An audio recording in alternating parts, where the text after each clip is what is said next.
Taylor Swift की कहानी passion, Perseverance और ड्रीम्स की पावर की कहानी है। उनका जन्म 1989 में पेंसिल्वेनिया में हुआ था।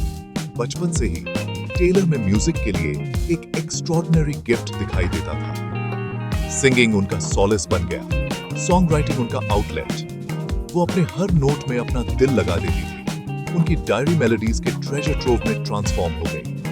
11 साल की उम्र में वो लोकल इवेंट्स में परफॉर्म कर रही थी। उनका टैलेंट अनडिनायबल था। उनमें एक रॉ इमोशनल ऑनेस्टी थी जो ऑडियंसेस को रेजोनेट करती थी। अपनी अनवेवरिंग एम्बिशन से ड्रिवन टेलर का परिवार कंट्री म्यूजिक के हार्ट नैशविल रिलोकेट हो गया। ये उनकी लाइफ का एक पिवटल मोमेंट था। नैशविल एक टफ कंपेटिटिव वर्ल्ड था, लेकिन टेलर ने चैलेंज को एम्ब्रेस किया। उन्होंने अपनी क्राफ्ट को होन किया, ओपन माइक्स पर परफॉर्म किया और टायरलेसली गाने लिखे। उनकी डेडिकेशन का फल मिला जब उन्होंने 14 की उम्र में बिग मशीन रिकॉर्ड्स के साथ साइन किया। A star was about to rise. ये तो बस एक इनक्रेडिबल जर्नी की शुरुआत थी। टेलर का खुद पे अनवेवरिंग बिलीफ उनके रॉ टैलेंट के साथ मिलके एक रिमार्केबल करियर के लिए स्टेज सेट कर दिया। उनकी कहानी हमें याद दिलाती है कि मेहनत और डेडिकेशन से even the most distant dreams can take flight. Taylor का डेब्यू सिंगल टिम मैकग्रॉ 2006 में एयरवेव्स पर आया। ये गाना यंग लव और हार्ट ब्रेक के बारे में एक विस्टफुल बैलेड इंस्टेंट हिट हो गया। इसने टेलर को कंट्री म्यूजिक सीन में एक राइजिंग स्टार के रूप में एस्टैब्लिश किया। उनका सेल्फ टाइटल्ड डेब्यू एल्बम उसके बाद आया, चार्ट्स में टॉप किया और लाखों लोगों का दिल जीता। टेलर का म्यूजिक सभी उम्र के लिसनर्स के साथ जुड़ा। उनके रिलेटेबल लिरिक्स, कैची मेलोडीज और अनडिनायबल चार्म ने उन्हें एक फोर्स टू बी रेकन्ड विद बना दिया। वो द गर्ल नेक्स्ट डोर थी जो बड़े होने की जॉयज और हार्टएक्स के बारे में गाती थी। उनके सॉफ्टमोर एल्बम फियरलेस ने उनके स्टारडम को सॉलिडिफाई किया। एल्बम के थीम्स ऑफ लव, लॉस और एडोलेसेंस की कॉम्प्लेक्सिटीज उनके ग्रोइंग फैन बेस के साथ डीपली रेजोनेट हुए। लव स्टोरी और यू बिलोंग विद मी जैसे गाने एक जनरेशन के लिए एंथम्स बन गए। टेलर का स्टार पहले से कहीं ज्यादा ब्राइटर शाइन कर रहा था। वो रिकॉर्ड्स तोड़ रही थी, अवार्ड्स जीत रही थी और world wide stadiums sold out कर रही थी। उनके म्यूजिक ने जॉनर्स को ट्रांसेंड कर दिया था। अपनी ऑनेस्टी और हार्ट से एक ग्लोबल ऑडियंस को अपने दिल में जगह बनाई थी। फिर भी ये उनके एवर इवॉल्विंग म्यूजिकल जर्नी में बस एक स्टेपिंग स्टोन था। अपने 2012 एल्बम रेड के साथ टेलर ने अपने साउंड में मोर पॉप एलिमेंट्स इनकॉर्पोरेट करने शुरू कर दिए। ये एल्बम एक क्रिटिकल एंड कमर्शियल सक्सेस था जो एक आर्टिस्ट के रूप में उनकी वर्सेटिलिटी शोकेस करता था। I knew you were trouble और we are never ever getting back together जैसे गाने ग्लोबल हिट्स बन गए। ये प्रूव करते हुए कि वो सीमलेसली पॉप सेंसिबिलिटीज को अपने सिग्नेचर स्टोरी टेलिंग के साथ ब्लेंड कर सकती है। 2014 एल्बम 1989 के साथ पॉप में ट्रांजिशन और भी प्रोनाउंस्ड हो गया। सिंथ हेवी प्रोडक्शन और इन्फेक्शियस हुक्स के साथ ये एल्बम एक फुल फ्लेज्ड पॉप मास्टरपीस था। Shake it of, blank space और बैड ब्लड ने चार्ट्स पर डोमिनेट किया और टेलर के ग्लोबल पॉप आइकॉन स्टेटस को सॉलिडिफाई किया। साउंड में इस शिफ्ट के क्रिटिक्स भी थे। कुछ लोगों ने उन पर अपने कंट्री रूट्स को अबैंडन करने का आरोप लगाया। हालांकि टेलर खुद के लिए ट्रू रही। उनका एवोल्यूशन उनके आर्टिस्टिक ग्रोथ और एक्सपेरिमेंट करने की विलिंगनेस का टेस्टमेंट था। कंट्री डार्लिंग से पॉप आइकॉन तक का टेलर का जर्नी उनकी रेजिलियंस और अनवेवरिंग विजन का एक टेस्टमेंट है। उन्होंने खुद को जॉनर तक सीमित रखने से मना कर दिया, बल्कि अपने आर्टिस्टिक इंस्टिंक्ट्स को फॉलो करना चूज किया। ये बोल्डनेस और इवॉल्व होने की विलिंगनेस उनके करियर के हॉलमार्क्स बन गए हैं। फेम की तरफ टेलर का मिटियोरिक राइज चैलेंजेस के बिना नहीं था। उन्हें मीडिया से कांस्टेंट स्क्रूटनी का सामना करना पड़ा। उनकी पर्सनल लाइफ अक्सर सुर्खियों में रहती थी। उन्हें उनके रिलेशनशिप्स, उनके सॉन्ग राइटिंग के लिए क्रिटिसाइज किया गया। और उनके हर मूव को माइक्रोस्कोप के नीचे डाइसेक्ट किया गया। फिर भी इन सब के थ्रू टेलर रिमार्केबली ग्राउंडेड रही। उन्होंने अपने प्लेटफॉर्म का यूज इनजस्टिस के खिलाफ आवाज उठाने के लिए, आर्टिस्ट्स राइट्स के लिए एडवोकेट करने के लिए और अपने लाखों फैंस को इंस्पायर करने के लिए किया। उन्होंने अपने एक्सपीरियंसेस को अपने म्यूजिक में चैनल किया। उनके गाने अनगिनत लिसनर्स के लिए स्ट्रेंथ और सॉलिस का सोर्स बन गए। म्यूजिक इंडस्ट्री को हिला देने वाला एक पर्टिकुलर कंट्रोवर्सी उनके मास्टर्स के ओनरशिप को लेकर एक पब्लिक डिस्प्यूट था। इस एक्सपीरियंस ने टेलर के अंदर एक आग लगा दी। उन्होंने अपने नैरेटिव और अपनी आर्ट पर कंट्रोल वापस पाने का रिजॉल्व किया। एडवर्सिटी के फेस में टेलर की रेजिलियंस ट्रूली इंस्पायरिंग है। उन्होंने हमें सिखाया कि स्टंबल करना, मिस्टेक्स करना और क्रिटिसिज्म का सामना हेड ऑन करना ओके है। सबसे ज्यादा मायने ये रखता है कि हम नॉइज से ऊपर कैसे राइज करते हैं, अपने एक्सपीरियंसेस से सीखते हैं और अपनी वॉइसेस का यूज अच्छे के लिए करते हैं। Section 5, reclaiming her narrative, the fight for artistic ownership. एक ग्राउंड ब्रेकिंग मूव में टेलर ने अपने पहले 6 एल्बम्स को री-रिकॉर्ड करने का डिसाइड किया। आर्टिस्टिक ओनरशिप और क्रिएटिव कंट्रोल के बारे में ये अनप्रेसिडेंटेड डिसीजन एक पावरफुल स्टेटमेंट था। वो ये इंश्योर करना चाहती थी कि उनका म्यूजिक किसी ऐसे व्यक्ति के हाथ में हो जो उनकी लेगेसी का रिस्पेक्ट करे। टेलर्स वर्जन नाम के री-रिकॉर्डिंग्स को फैंस का ओवरवेलमिंग सपोर्ट मिला। ये उनकी एंड्यूरिंग पॉपुलैरिटी और ऑडियंस के साथ उनके द्वारा बनाए गए डीप कनेक्शन का टेस्टमेंट था। री-रिकॉर्डिंग्स ने टेलर को अपने नैरेटिव को रिक्लेम करने, अपनी स्टोरी को अपनी टर्म्स पर बताने की अनुमति भी दी। इस बोल्ड मूव ने म्यूजिक इंडस्ट्री में शॉकवेव्स भेज दी। इसने स्टेटस क्वो को चैलेंज किया और आर्टिस्ट्स को उनके राइट्स के लिए फाइट करने के लिए एम्पावर किया। टेलर के एक्शंस ने आर्टिस्टिक ओनरशिप और क्रिएटर्स के लिए फेयर कॉम्पेंसेशन के इंपॉर्टेंस के बारे में एक कॉन्वर्सेशन स्पार्क की।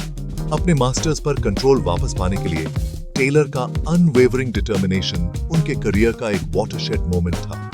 इसने उनके बिजनेस एक्यूमेन, खुद पर उनके अनवेवरिंग बिलीफ और फेलो आर्टिस्ट्स को एम्पावर करने के लिए उनकी कमिटमेंट को हाईलाइट किया। उनके एक्शंस अनगिनत क्रिएटर्स को उनके राइट्स के लिए एडवोकेट करने और उनकी आर्ट का ओनरशिप लेने के लिए इंस्पायर करते रहते हैं।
टैलेंटेड और इनोवेटिव सॉन्ग राइटर्स में से एक के रूप में उनके स्टेटस को सॉलिडिफाई किया। Section 7, the power of authenticity, Taylor's enduring appeal. आखिर टेलर स्विफ्ट में ऐसा क्या है जो दुनिया भर में लाखों लोगों को रेजोनेट करता रहता है? शायद ये उनकी ऑथेंटिसिटी है। शुरुआत से ही टेलर अपने अपने फैंस के साथ ओपन एंड ऑनेस्ट रही हैं। अपने जॉयज, हार्ट एक्स और वनरेबिलिटीज को अपने म्यूजिक के थ्रू शेयर करती रही हैं। उनके गाने म्यूजिक पर सेट किए गए डायरी एंट्रीज जैसे हैं, जो लव, लॉस, फ्रेंडशिप और सेल्फ डिस्कवरी के यूनिवर्सल एक्सपीरियंसेस को कैप्चर करते हैं। वो डिफिकल्ट इमोशंस से नहीं शर्माती हैं, बल्कि उन्हें ऑनेस्टी और वल्नरेबिलिटी के साथ एम्ब्रेस करती हैं। यही रॉ ऑथेंटिसिटी उनके म्यूजिक को इतना रिलेटेबल और एंड्योरिंग बनाती है। अपनी ग्लोबल सुपरस्टारडम के बावजूद टेलर ग्राउंडेड और रिलेटेबल बनी हुई है। वो अपने फैंस के साथ एक पर्सनल लेवल पर कनेक्ट करती हैं, जिससे उन्हें सीन और अंडरस्टूड फील होता है। उनके कॉन्सर्ट्स लेजेंडरी हैं, न केवल अपने स्पेक्टिकल के लिए, बल्कि अपने ऑडियंस के साथ उनके द्वारा बनाए गए जेन्युइन कनेक्शन के लिए। टेलर की एंड्योरिंग अपील हमें लेस अलोन फील कराने की उनकी एबिलिटी में निहित है। उनका म्यूजिक हमें याद दिलाता है कि वल्नरेबल होना, अपनी इमोशंस को एम्ब्रेस करना और अपने शेयर्ड एक्सपीरियंसेस में स्ट्रेंथ खोजना ओके है। वो एक ऐसी दुनिया में ऑथेंटिसिटी की किरण है जो अक्सर सुपरफिशियल और मैन्युफैक्चर्ड फील होती है। और सुअर की थी। Section 8 More than a musician, Philanthropy and Advocacy। अपने म्यूजिक के अलावा टेलर अपनी फिलैंथ्रोपी और एडवोकेसी के लिए जानी जाती हैं। उन्होंने अपने प्लेटफॉर्म का यूज उन कॉजेस को सपोर्ट करने के लिए किया है जो उनके दिल के करीब हैं, जिनमें एजुकेशन, डिजास्टर रिलीफ और LGBTQ++ राइट्स शामिल हैं। वो आर्टिस्ट्स राइट्स के लिए एक वोकल एडवोकेट है, फेयर कॉम्पेंसेशन और क्रिएटिव कंट्रोल के लिए फाइट करने के लिए अपनी वॉइस का यूज करती है। टेलर की जेनरोसिटी उनके म्यूजिक जितनी ही इंस्पायरिंग है। उन्होंने वेरियस चैरिटीज और कॉजेस को लाखों डॉलर्स डोनेट किए हैं। अक्सर पर्सनल हार्डशिप्स का सामना कर रहे इंडिविजुअल्स को एनोनिमस डोनेशंस देती हैं। वो अपने प्लेटफॉर्म की पावर को समझती हैं और इसका यूज दुनिया पर पॉजिटिव इम्पैक्ट डालने के लिए करती हैं। उनके एक्शंस उनके कैरेक्टर के बारे में बहुत कुछ कहते हैं। वो सिंपली एक सक्सेसफुल म्यूजिशियन होने से संतुष्ट नहीं है। वो अपने प्लेटफॉर्म का यूज दुनिया को एक बेहतर जगह बनाने के लिए करना चाहती है। उनकी फिलैंथ्रोपी और एडवोकेसी, उनकी कंपैशन, एम्पैथी और दुनिया को एक बेहतर जगह छोड़कर जाने की डिजायर का टेस्टामेंट है। गिविंग बैक के लिए टेलर की कमिटमेंट एक रिमाइंडर है कि दुनिया को एक बेहतर जगह बनाने की जिम्मेदारी हम सबकी है। चाहे वो ग्रैंड जेस्चर्स के थ्रू हो या काइंडनेस के स्मॉल एक्ट्स के थ्रू, हम सबको दूसरों की लाइफ्स पर पॉजिटिव इम्पैक्ट डालने की कोशिश करनी चाहिए। Section 9 Lessons in Resilience, Finding Strength in Adversity। Taylor का जर्नी ट्रायम्फ्स और ट्रिब्यूलेशंस दोनों से भरा रहा है। उन्होंने क्रिटिसिज्म, कंट्रोवर्सी और पर्सनल सेटबैक्स का सामना किया है, लेकिन इन सब के थ्रू वो स्ट्रॉन्गर और मोर रेजिलिएंट बनकर उभरी है। उनकी कहानी हमें परसिवियरेंस, सेल्फ बिलीफ और खुद के लिए ट्रू रहने के इंपॉर्टेंस के बारे में वैल्यूएबल लेसन सिखाती है। अपने विजन में टेलर का अनवेवरिंग बिलीफ उनके पूरे करियर में एक ड्राइविंग फोर्स रहा है। वो रिस्क्स लेने, एक्सपेरिमेंट करने और स्टेटस क्वो को चैलेंज करने से कभी नहीं डरी है। बाउंड्रीज को पुश करने और एक्सपेक्टेशंस को डिफाई करने की उनकी विलिंगनेस उनकी सक्सेस में इंस्ट्रूमेंटल रही है। उन्होंने हमें इनजस्टिस के खिलाफ आवाज उठाने के लिए अपनी वॉइसेस का यूज करने का इंपॉर्टेंस भी दिखाया है।